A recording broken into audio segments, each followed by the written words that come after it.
Federal prosecutors are asking a court to uphold Marilyn Mosby's convictions after the former Baltimore City State's attorney appealed her mortgage fraud and perjury convictions in August. Fox 45's Jeff Abel joins us live now with the response and how this case could look moving forward. Jeff.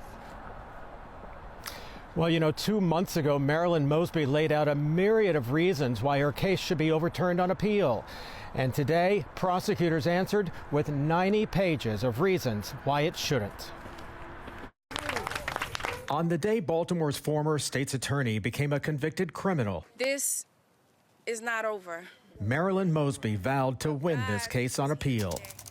She's already swimming upstream here. 2 months ago, Mosby's legal team challenged her mortgage fraud convictions, citing a myriad of flaws which she claims occurred in her 2 previous trials.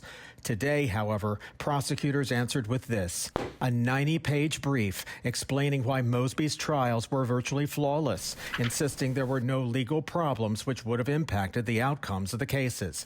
Attorney Jeremy Eldridge, who wasn't involved in the trial, says the judge gave Mosby a fair trial. So I think Judge Grigsby really gave Marilyn Mosby a lot of latitude to her and her attorneys in trying the case and really made the idea of an appeal coming back an incredibly low probability. In her first trial a year ago, Mosby was convicted of lying during the COVID pandemic about suffering financial hardship, which allowed her to make early withdrawals from her retirement fund without paying a penalty.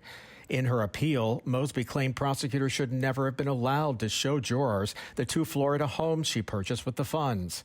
But in their filing, prosecutors disagreed, writing, imagine striking up a conversation back in 2020 with a person in the grocery store who tells you that he has suffered adverse financial consequences from COVID-19 because he operates a business that has reduced its hours because of the quarantine. You feel bad for him and give him $100. If you then saw him use most or all of the $100 to buy lottery tickets or caviar, it would justifiably make you wonder whether he told you the truth. Mosby also is challenging the government's language, which required adverse financial consequences in order to make early withdrawals from retirement plans. She claims it's too vague to support a conviction.